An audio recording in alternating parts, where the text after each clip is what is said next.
자, 이번 작품은 2023년 6월 고2 모의고사 이제 작품 중에 하나인데, 누구의 작품이냐면 여기 세 가지 중에서 이제 신교라는 사람의 귀산음이라는 작품이야. 자, 우리가 이제 알아둬야 될 게, 자, 일단 신교의 귀산음, 이게 귀라고 해서 귀신이 아니에요. 돌아가는 거예요. 돌아간다. 어디로요? 네, 고향으로 뭐 한다? 귀향, 돌아가는 거잖아요. 귀향하면서 부르는 노래다. 즐거움을 표현한 노래입니다. 그래서 신교라는 사람의 고향으로 돌아와 즐거움을 노래한 시다라고 여러분이 이해하시면 돼요. 자, 그러면 이 시에서 이제 간단하게 본다면 이 시조는 무슨 시조일까요, 얘들아? 네, 한 수의 평시조의 형식을 빌인, 그렇죠, 연시조입니다. 총 전체는 8수가 있는데 여기 시에서는 전체가 수록되어 있지 않고요. 평시조가 한 수마다 이렇게 평시조의 형식이고 이게 연의 모습으로 나타난 시가 되겠죠. 자, 이 시의 주제도 뭡니까? 간단하게 네, 고향으로 와서 즐거움을 노래한 것이다. 자, 이 시의 성격도 잠깐 볼게요. 자, 어때요? 자연에서의 만족감을 잘 드러내고 있거든요. 그래서 풍류적이다. 그리고 자연 친화적이다. 그리고 역시 유교적이다. 그 다음에 유교적이 나오면 영군지정 이해가죠? 누구를 사랑하는 마음이다. 네, 임금을 사랑하는 마음. 그러니까 그래서 충의 모습이 잘 드러난 거죠. 충신의. 그래서 유교적이면서도 그래서 영군지정의 모습을 담고 있다. 이것은 유배를 가가지고 쓴 시가 아니에요, 얘들아. 유배에서 쓴 시가 아니고 자기가 이제 어느 정도 관리를 하다가 이제 은퇴하면서 돌아가면서 불렀던 노래이기 때문에 당연히 뭐 슬픔이나 이런 것들이 있지 않겠죠. 자, 그러면 내용으로 한번 들어가 보겠습니다. 자, 하지만 자연으로 돌아와서 이제 유배는 아니지만 그 당시에 어떤 서화나 이런 것들, 그러니까 막 누명을 쓰고 다른 신하들이 막 유배 가고 이런 일들이 좀 많았던 시기야. 그래서 이제 스스로 이제 관리를 내려와서 이제 고향으로 돌아가는 노래이기도 하거든요. 그렇지만 본인이 유배 와서 부르는 노래는 아니다라는 걸 알아두자. 자, 그러면 일수부터 내려갈게요. 10년 종사한 후에, 여기서 10년 동안 종사했대요. 자신의 10년간의 뭘 얘기하는 거죠? 네, 벼슬을 얘기한다. 벼슬살이. 후에 고향으로 돌아오니, 자, 고향으로 돌아왔죠? 여기서는 이제 귀향이 되는 거야. 귀향. 돌아왔어요. 그러니까 화자의, 지금 현재 화자의 처지도 알 수 있지요. 화자의 처지는 지금, 고향으로 자신의 어떤 관리를 마치고 돌아왔구나라고 알 수 있죠. 상천은 의구한데 인사는 날쌔쉐라. 자, 여기 우리 진짜 많이 나오는 표현 중에 하나지, 얘들아. 산천은 의구한데 인사는 날쌔한데. 자, 이게 무슨 뜻일까? 산천, 즉 산과 하천은 변화가 없다라는 얘기입니다. 즉 자연, 여기서 자연이라고 할게요. 자연은요, 어떻다? 변화가 없다라는 거야. 변화가 없어. 그쵸? 우리 막 산이나 강이 변하지는 않잖아요. 하지만 인사는 어떻다? 인간들, 인간. 상 또는 인간을 얘기하는 거죠. 인간은 어떻게 됐다? 얘들아, 다날레셔라. 자, 어떻게 변했다라는 거야? 변했다라는 거예요. 인간 세상은 변했구나. 그러니까 고향으로 돌아왔는데 10년 있다 돌아왔잖아요. 그죠? 그러면 분명히 자신이 이제 봤던 어떤 자연의 모습은 그대로이겠지만 어때? 아마도 본인이 알고 있던 사람들도 뭐 죽은 사람도 있겠고 이사를 갔다라는 표현이 맞을까요? 그쵸? 변했을 밖에 없거든. 그지? 그것을 얘기하는 거야. 그래서 여기서는요, 즉 자연과 인간 세상을 뭐 했죠? 네. 자연 그리고 vs 인간 세상을 서로 뭐 했다, 얘들아? 대조했다. 자연은 어떻죠, 얘들아? 무한하잖아. 그지? 하지만 인간 세상은 어떻지? 유한하다 라는 거죠. 그래서 이런 모습을 잘 나타내고 있더라. 그러니까 대조법 사용이 됐습니다. 자, 그리고 또 하나 표현기법 첫 번째 대조법 사용이 됐는데요. 두 번째도 알아두자. 자, A는 뭐뭐하되 B도 뭐뭐하다 이렇게 나타냈지요. 문장의 구조가 어떻죠? 네, 비슷합니다. 그래서 두 번째 대구법이 사용이 됐습니다. 자, 그 다음에 세 번째 또 사용된 표현법 뭐죠? 달아날 세라. 아이고. 달아날 세라. 어떻게 한대요? 아마다 세존존물을 묻네 싫어한대요. 세존존물, 그러니까 세상의 존속과 멸망을 얘기하는데요. 그것이 나는 슬프다라고 했어요. 세 번째 표현법, 영탄법이 사용이 된 것입니다. 네, 영탄법. 자, 인간의 존속과 멸망을 얘기하는 거, 존속, 멸망. 여기서도 인간의 어떤 삶을 볼 수 있지요? 네, 유한한 삶을 볼 수 있지요. 내 고장이 돌아서 기쁘긴 해요. 하지만 자신이 예전에 알고 있던 사람들이 그 자리에 계속 있는 것은 아니잖아요. 그래서 일수의 내용은 좀 슬퍼. 자연이 변하지 않은 건 좋지만 많이 변한 사람들의 모습, 인간 세상에 대해서 슬퍼함을 느끼고 있더라. 자, 그러면 그 다음 이수로 넘어갈게요. 강산아 나 왔노라. 자, 강산하고 부르죠. 네, 강산. 자, 강산아 나 왔구나. 자, 뭐로 하고 있어요? 네, 의인을 하고 있죠? 그리고 불렀잖아요. 도노법 사용이 됐습니다. 자, 내가 왔노라. 자, 근데 하나만 더 갈게요. 강산이라는 것은 강강산을 얘기를 하는데요. 즉 이것은 아주 넓은 의미로는 자연을 얘기합니다. 자, 그럼 이렇게 표현하는 방법을 뭐라고 하는 거니? 대유법이라고 합니다. 그러니까 어떤 대유법이라는 것은 큰 대상의 어떤 가장 두드러진 특징이 있어요. 그러면 그 특징을 큰 대상보다는 조금 작게 이렇게 비유해서 표현하는 거야. 하지만 결국에는 그것이 큰 대상을 얘기하는 것이죠.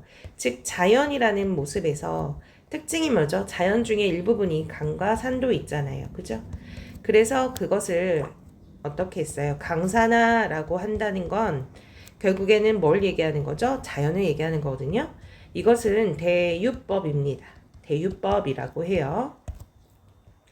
자, 강산아 나 왔노라. 도노법도 사용이 되었고 대유법도 사용이 되었어요. 백구야 반갑구나. 역시 백구도 뭐예요? 새죠? 하얀색.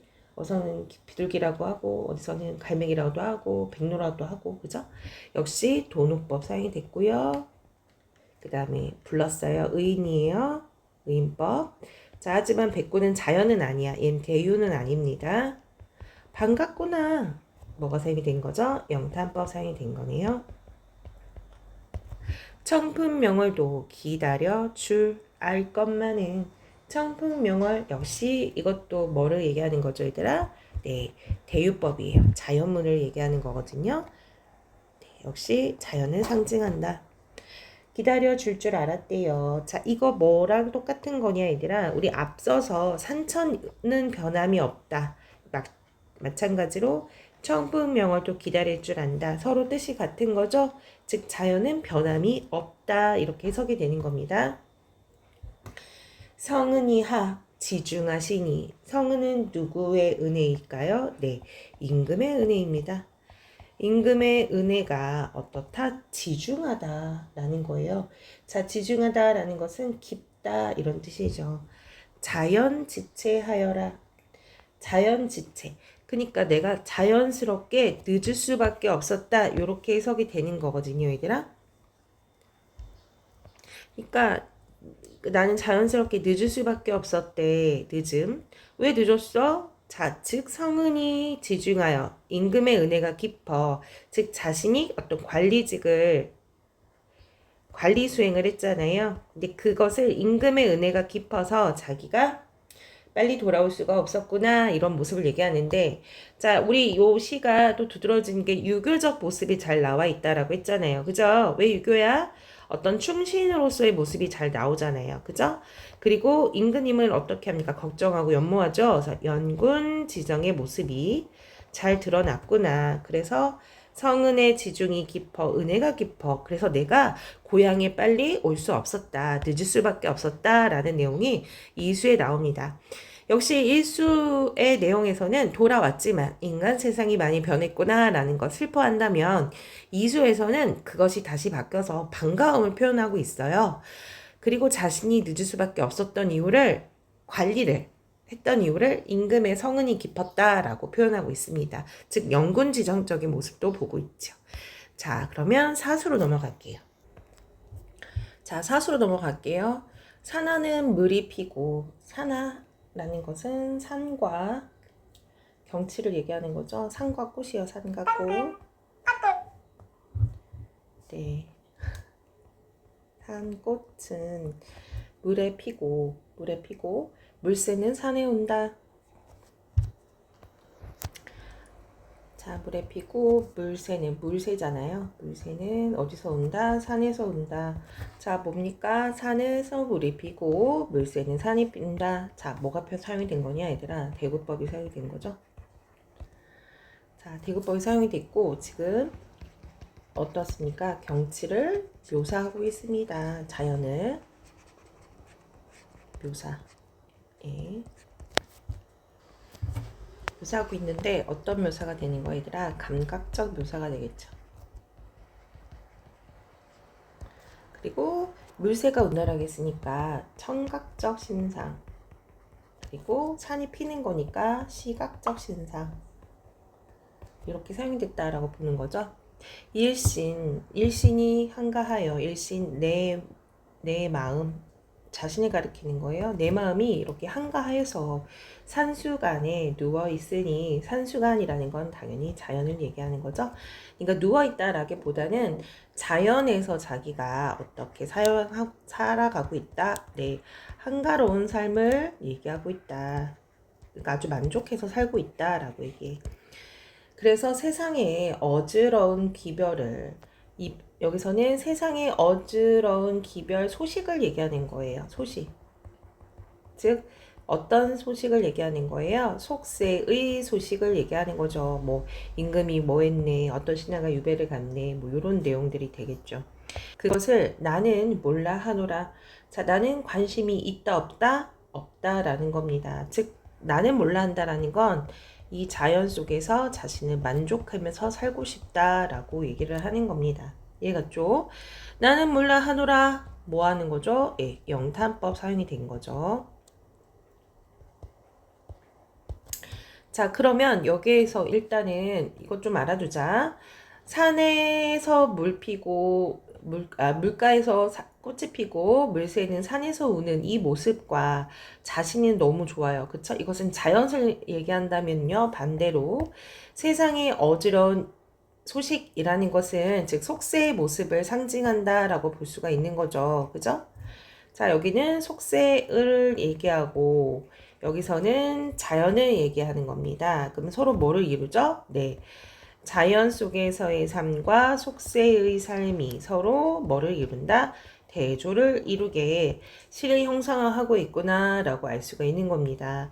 또한 이 자연 속에서의 공간 그리고 속세에서의 모습이 서로 대조를 이루는구나. 화자는 어디에서 만족감을 느낍니까? 네, 자연 속에서의 삶을 만족하고 있다. 그래서 제4수의 내용은 자연 속에서의 삶을 만족하는 내용을 다루고 있다. 자, 그 다음으로 넘어갈게요.